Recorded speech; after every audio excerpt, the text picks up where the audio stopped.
Hey, welcome back, everybody. So this week we're applying paint, uh, and the paints. When I ordered them from MCW, I wasn't real sure which brown was going to be the right brown, so I ordered three colors. They showed up. One was a little too green color, one seemed a little too orange, and the other one seemed just right. So that was the Aegean Brown Metallic Gloss Lacquer. It went down really well. You just have to be sure to lower your air pressure. I know when I tried to spray my 41 Plymouth, I kept the air pressure where I normally use it at with Tamiya products, about 20, 21 psi, and I was getting some cobwebbing of the paint.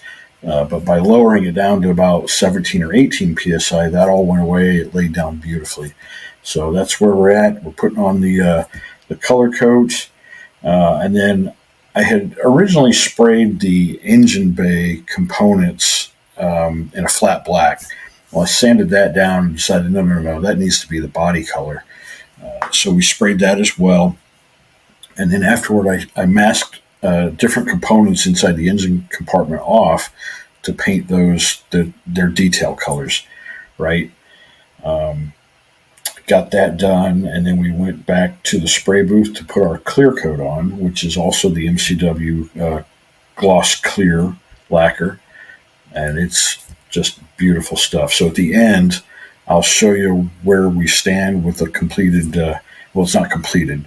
I'll show you where we stand with the completed paint jobs on the car and how it's looking. So the video after this one should be the final wrap up, getting all the components put together and calling it complete.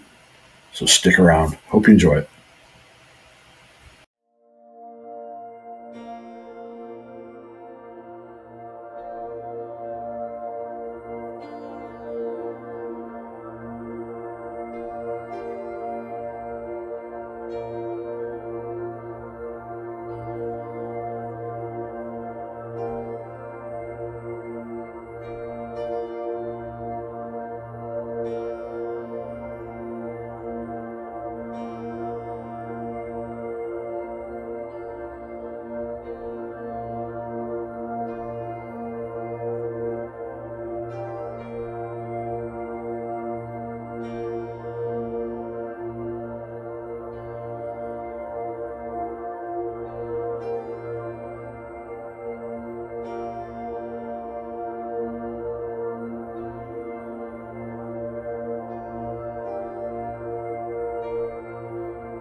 In order to do some of the detail painting under the hood in the engine compartment, I needed to mask off a few things. So you can see all that masking just to leave the two reservoirs clear. I believe this reservoir would be your coolant overflow, and this reservoir is your windshield washer fluid. So what I'm going to do is I'm going to spray those white to get good coverage on it, nice and opaque. And then I'm going to come back and I'm going to mask off the upper portion of both of them so that I can just get a little bit of an edge, and then I'll come in with whatever appropriate color for the reservoir's contents. So this one will have a lime green paint. This one may have a blue or purple, something that corresponds with windshield washer fluid, or even maybe a light pinkish red. I don't know. And once those are on and cured, then I will remove the masking from the upper portion again. So you'll have a very stark white at the top and whatever color at the bottom. But then what I'll do is I'll go and I'll thin down the white, and and we'll respray it over the colored portion and the white, and that should give it the effect that that colored portion is a liquid inside of our reservoir. So that's the plan, and that's what all that masking tape is for, because I do not want to get white paint anywhere where I don't want white paint. All right, there's our engine compartment, painted and detailed. You know, I'm a little bit undecided if I want to start adding some components that aren't there, heater hoses and wiring, just to busy that up a little bit more. I'm kind of thinking, no, I'm not going to do that. I'm just going to keep it box stock. But there we are. That's how she looks. And actually, I had a permanent marker, colored marker, and I tried to reach in there with the tip of the marker and couldn't quite reach it very well. So I actually used a brush and brushed some of the ink from the tip of the marker and then brushed it onto the reservoir. It's a little bit dark, contrasty. It should be a little lighter with the white over it.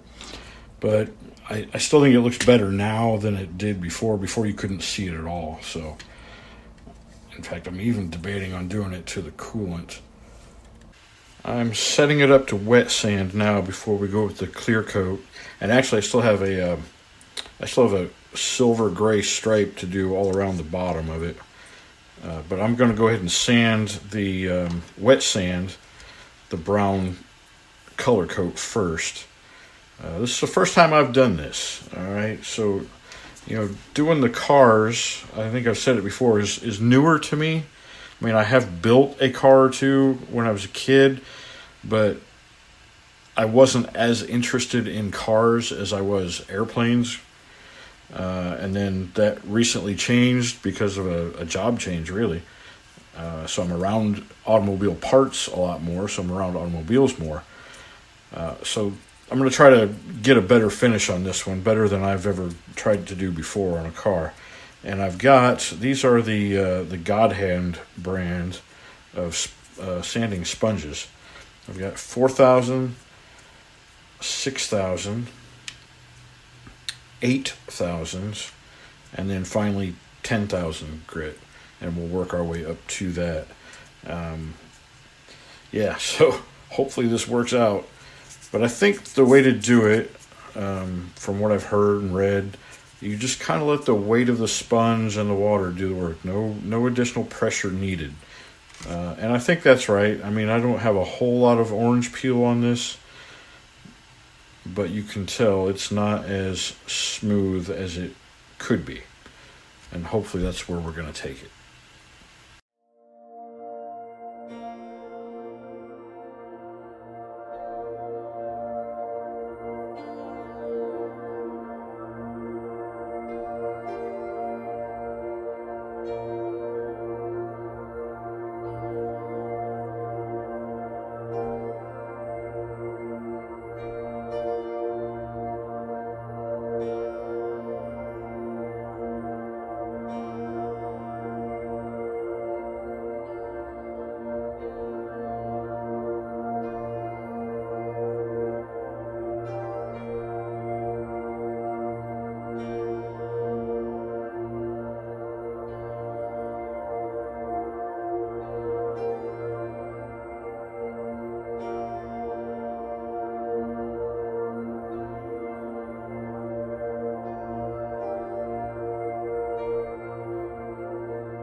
All right, I'm going to try to come in closer and handhold this. Now this is unpolished. I have not put any polish on this paint job yet. It's just the clear coat, and you know, I've got a few little specks in there. You know, it is what it is. My shop at first appearance looks like it's a very sterile environment, but hey, there is dust. And then here's the engine compartment, and you can see the windshield washer reservoir is a little bit, that's a little too blue. You know, the coolant side looks better. It's kind of faint, like it's showing through the white plastic, whereas this one, yeah, it just looks like a blue paint on the outside. Oh well. So what I've got left to do is the windshield and the rear glass, the mirror insets, the actual mirror plates that go inside the side mirrors. What else do I have? Oh, wheels and tires. I have to paint the wheels. And that's about it, I think. So, yeah, window glass, mirrors, wheels, tires, headlights and taillights. And then give it a good polish. And I think that'll be the complete story on it. So that's going to wrap up this week's episode. If you're in the United States this week, have a happy and safe 4th of July, or Independence Day as it's actually called. And we'll see you guys again next week. And by then we should have it all wrapped up and ready to present in its beauty. Y'all stay safe. Peace and love.